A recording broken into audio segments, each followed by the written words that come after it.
La siguiente entrevista es una gentileza de AMDER, Asociación de Maestros de Rivera.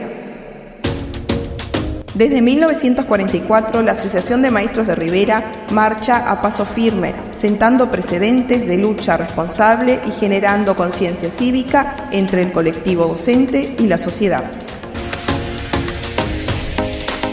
Bien, antes de comenzar con la entrevista propiamente dicha con nuestra invitada, quiero enviar un saludo a quienes nos escuchan desde fuera del departamento, en este caso nuestro consuetudinario escucha, Ariel Ferreira, riverense, radicado hace muchos años en la capital del país, a su hijo Carlos y a la compañera de Carlos, Ginger, que nos están escuchando el programa desde la capital del país. Y vamos también a la capital del país a dialogar justamente con nuestra invitada de la noche, magíster y doctoranda Fiorella Nesta. Buenas noches, Fiorella, ¿cómo estás? ¿Qué tal, Juan? Buenas noches para ti y para toda la audiencia. Un gusto. Con Fiorella ya habíamos dialogado hace algo así como 2 o 3 años sobre un tema bastante parecido con el que vamos a dialogar hoy. Tú hiciste tu maestría justamente enfocada en la historia reciente de nuestro país, o me equivoco. Creo recordarlo así, ¿no? Sí. ¿Es así? Sí, efectivamente, Juan, fue una maestría, en la Facultad de Psicología de la Universidad de la República, en donde básicamente fue un estudio de caso comparado sobre aquellas acciones de dos colectivos. En este caso fue abuelas de Plaza de Mayo en Argentina y madres y familiares de detenidos desaparecidos en Uruguay. Y el objetivo era ver y comparar el alcance que habían tenido estos colectivos para el trabajo con las políticas de reparación integral, que efectivamente fueron políticas transicionales una vez recuperada la democracia. Exactamente. Sí, 2 países que sufrieron prácticamente las mismas cosas, salvando la diferencia de tamaño, pero proporcionalmente entre la Argentina y Uruguay los números fueron bastante parecidos, ¿no? ¿Tus investigaciones arrojaron un resultado parecido en cuanto a porcentajes? Sí, si bien en términos, digamos, de periodos de la historia, en los países de la región podemos decir que tanto Chile como Argentina y Uruguay han sufrido las violencias políticas y los terrorismos de Estado en la década de los 70 y 80, pero especialmente, se han caracterizado estos golpes de Estado por tener algunas características bien particulares, y esto es lo que incluso diferencia el alcance y la proporcionalidad de las políticas de reparación que fueron políticas propias de la transición hacia la democracia, que claramente Argentina tuvo una fuerte impronta apenas recuperan la democracia. Con el primer gobierno ya empiezan a implementar políticas reparatorias. En cambio, Uruguay tuvieron que pasar muchísimos años y las primeras políticas reparatorias fueron a partir de nuestro primer gobierno progresista, ¿no? Entonces eso ya también marca un alcance muy distinto en lo que tiene que ver con la impronta que cada gobierno de turno le dio, digamos, a la temática, pero también algo muy importante que es necesario para el desarrollo de las sociedades, que es que los estados se hagan responsables de sus acciones. Y si vamos a la región, y si vamos a la región y vamos, por ejemplo, a quienes país que tenemos aquí al lado de nosotros en Rivera, Brasil, ni siquiera hubo políticas de reparatorias, ¿no? Es una de las cosas que la izquierda brasileña se reprocha y reprocha al mismo tiempo. En Uruguay, por ejemplo, se ha quitado en casi todos los ámbitos los nombres de militares golpistas. Sin embargo, en Brasil siguen estando nombres de dictadores en plazas, en calles, en ciudades incluso, a pesar de que la gente los rechaza firmemente. Ejemplo claro, la ciudad de Florianópolis, que es en homenaje a ese nombre a Marechal Floriano Peixoto. Sin embargo, la gente se niega a utilizar ese nombre y prefiere llamarla Floripa. Es impresionante. Exactamente. ¿No? Sí, eso también da cuenta, de que no hay no hay una sola narrativa, no hay un solo discurso en esto, y es algo que a pesar de que han pasado ya 50 años, esto se repite en Uruguay, en Argentina, en Chile, incluso Brasil, que sigue como, digamos, la propia institucionalidad de cada país no ha logrado una narrativa común. Exacto. ¿No? Siempre está como la tensión de la coexistencia de muchas narrativas en función de lo que verdaderamente sucedió, y eso lo que hace es imposibilitar sanar ese periodo de la historia para que verdaderamente exista verdad y justicia. De los países de la región, ¿cuál considera que ha sido más, digamos, o menos,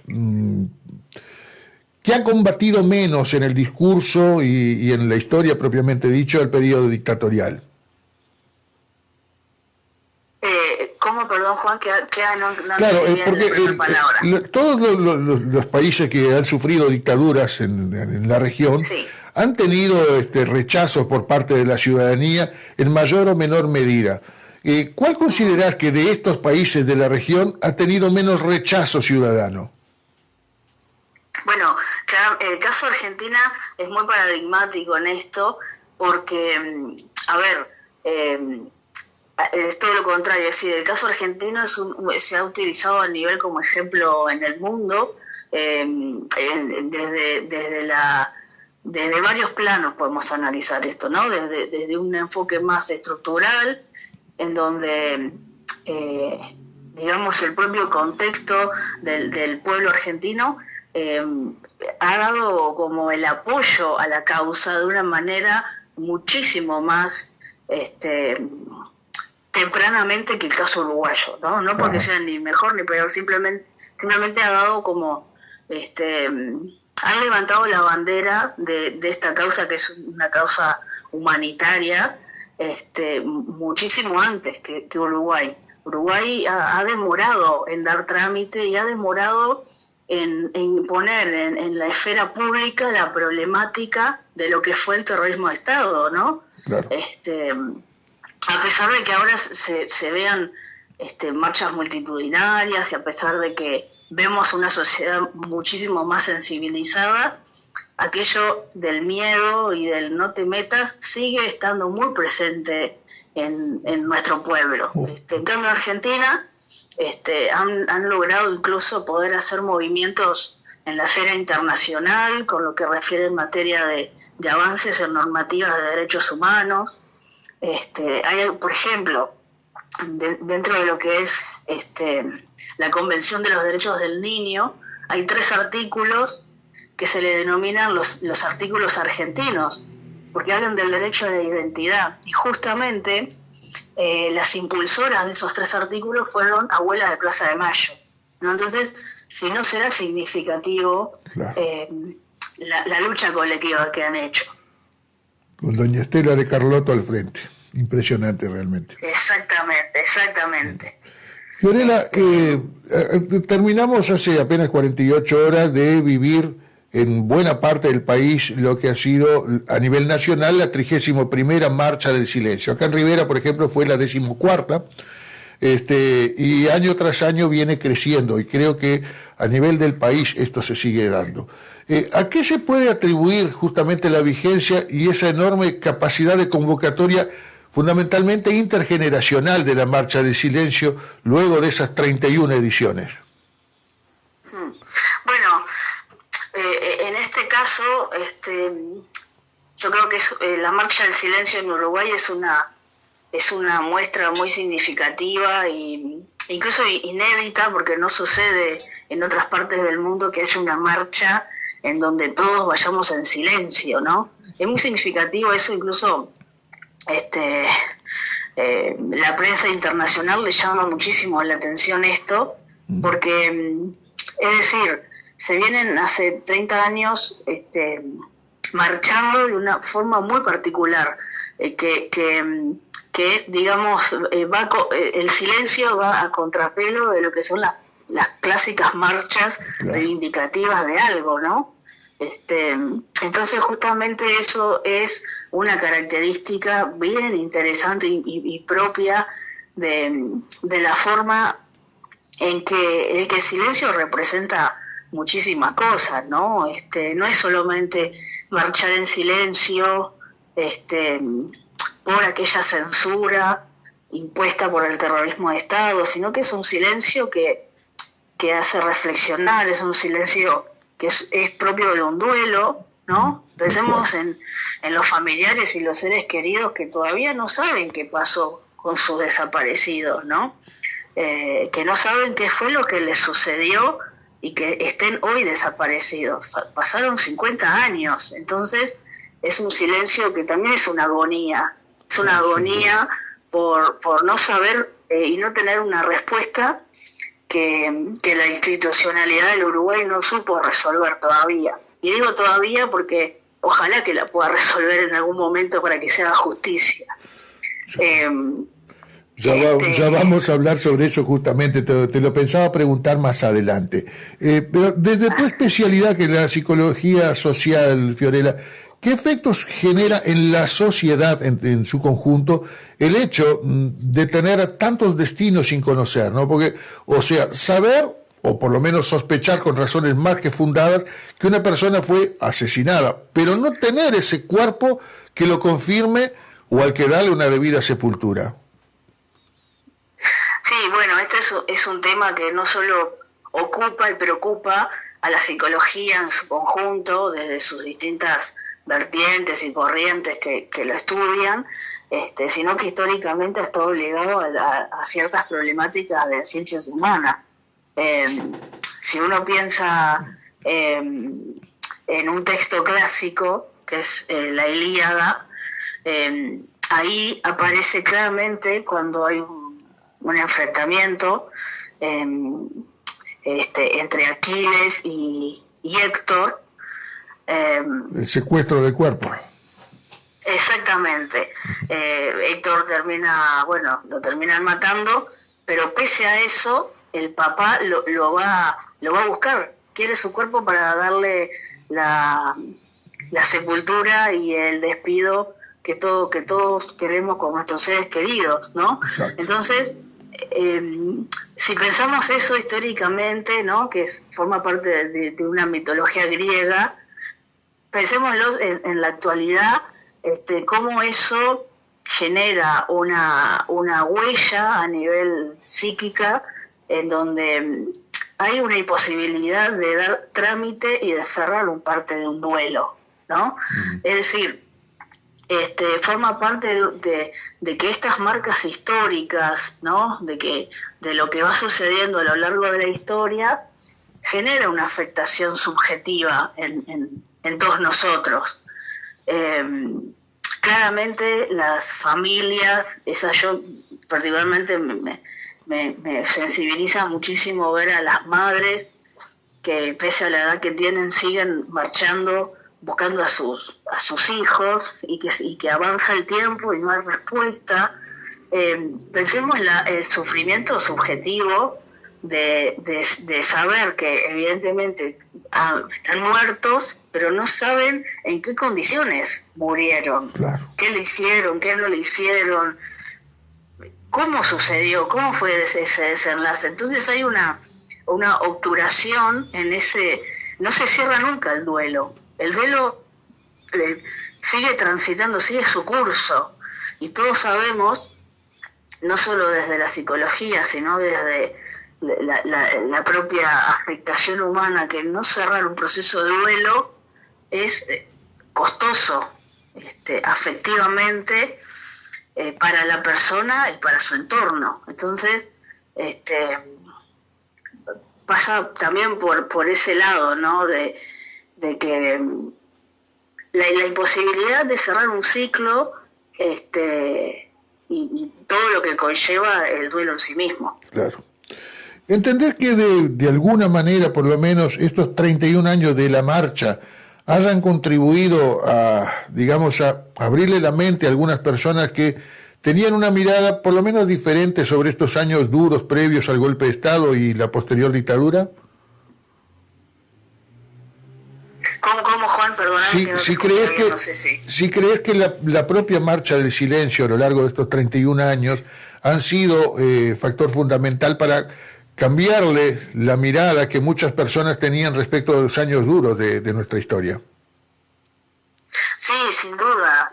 A ver, toda medida colectiva de lucha siempre deja una resonancia en un otro, ¿no?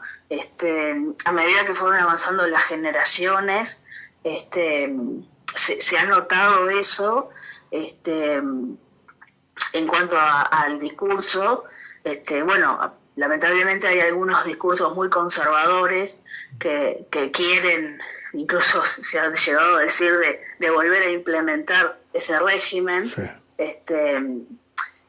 Pero Uruguay en ese sentido digamos, institucionalmente y democráticamente ha avanzado muchísimo, y ha logrado quitar el velo de muchas cosas que no se podían decir, ¿no? Y no se podían contar.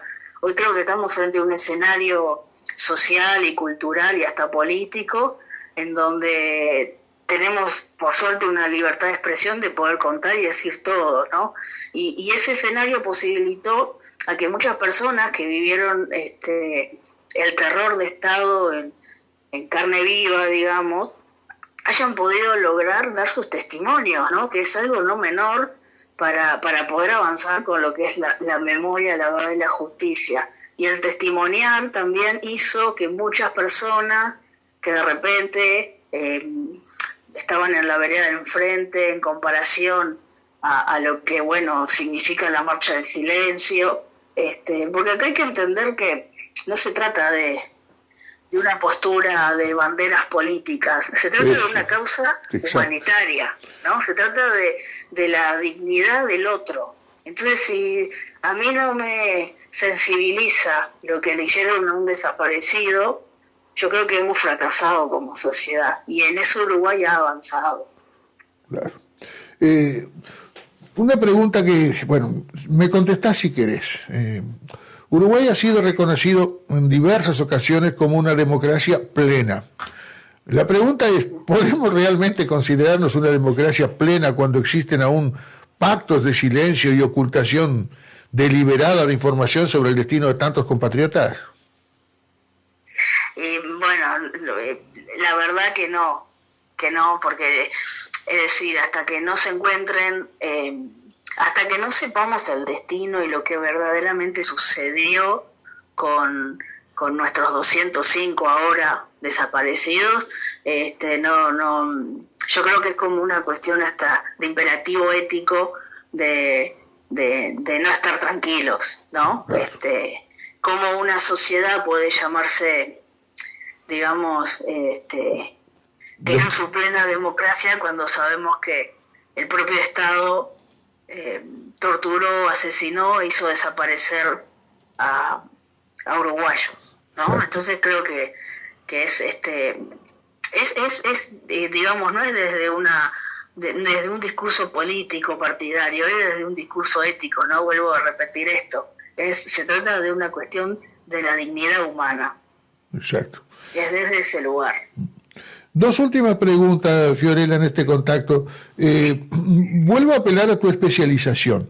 ¿Qué papel, lo mencionaste por ahí al pasar en algún momento de este diálogo, qué papel entendés que juegan precisamente el miedo, el silencio y también, ¿por qué no?, la negación en los tiempos posteriores a un proceso autoritario? Bueno, a ver, acá podemos distinguir varios planos en cuanto a lo que ha sido el devenir de las generaciones, ¿no? Hay autores, por ejemplo, que sostienen que hay comportamientos distintos en las distintas generaciones post-dictadura, ¿no? Una primera generación que se le denomina la generación de lo invisible, ¿no?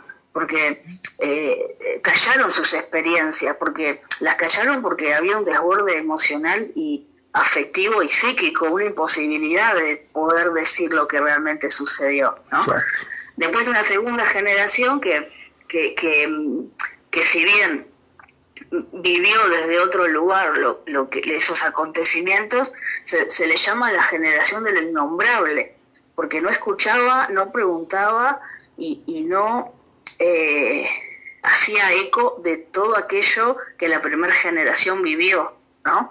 Y una tercera generación que se le llama la generación de lo impensable, porque no pueden ni pensar ni representar con palabras lo que verdaderamente sucedió, ¿no? Estamos hablando de que es un pasado marcado por una negación, ¿no? Un nunca más.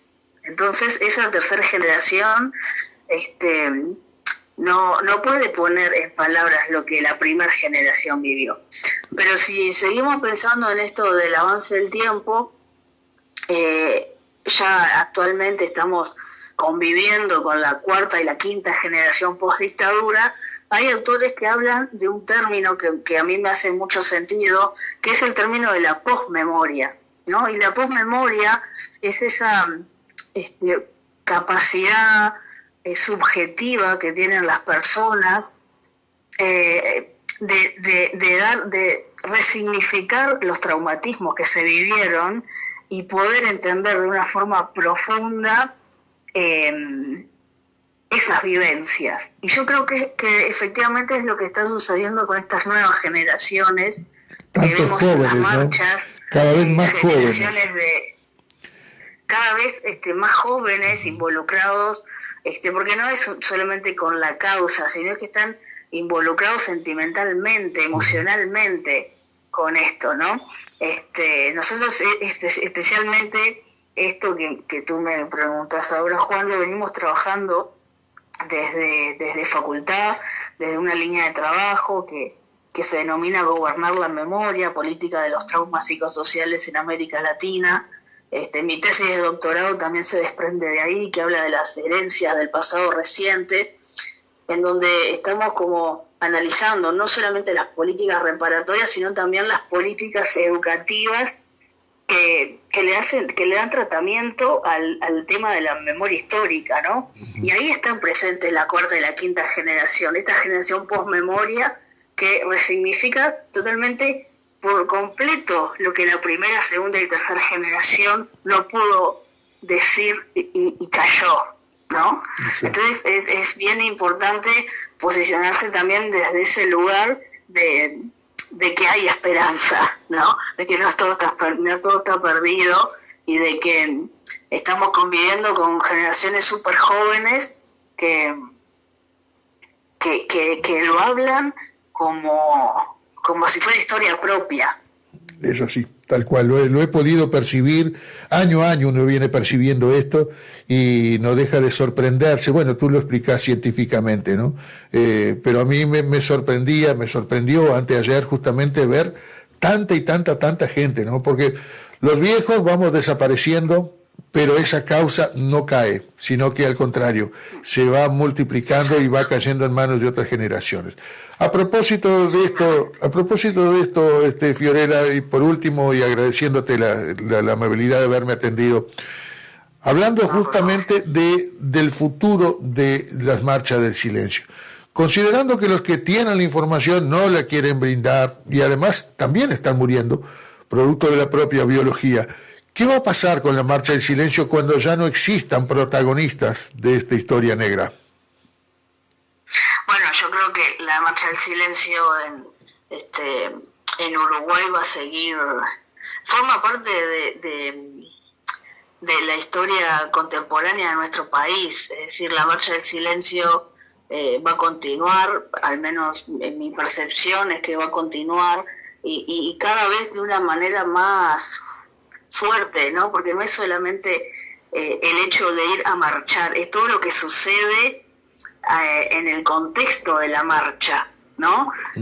Si uno va a una marcha tanto de Montevideo como del interior, ve que suceden cosas no solo con ese silencio que es abrumador, sino lo que sucede en los medios de prensa, en la conversación pública en todo el mes de mayo, con este lema que se han venido trabajando hace mucho tiempo, que es Mayo, mes de la memoria. Hace 30 años, hace 20 años, no existía un mayo mes de la memoria. Y creo que es bien significativo que los canales de televisión, que los medios de prensa, que los titulares, que están todo el tiempo hablando de esto, ¿no? Y yo creo que eso también es una forma de no dejar morir las marchas del silencio, pese a que los protagonistas de las primeras generaciones no estén. Y es una forma que yo creo que cada vez va a ir siendo mayor esta participación ciudadana. Es mi deseo también, ojalá tengas razón, yo tengo mis dudas, pero bueno, tengo la esperanza que esto sea así realmente. Fiorella, quiero agradecerte una vez más entonces la buena disposición que has tenido para dialogar con nosotros y muy esclarecedoras tus expresiones, por supuesto. Te mando un abrazo grandote. Muchísimas gracias, Juan. Un saludo a la audiencia y bueno, la consigna sigue siendo la misma, ¿no? Hasta que no exista verdad y justicia, la lucha va a continuar, ¿no? Desde los diferentes lugares en que cada uno se encuentra. Exacto. Te deseo éxito en tu doctorado. Muchísimas gracias. Dale, que pase bien. Chao, chao. Un saludo. Chao, chao. Desde 1944, la Asociación de Maestros de Rivera marcha a paso firme, sentando precedentes de lucha responsable y generando conciencia cívica entre el colectivo docente y la sociedad.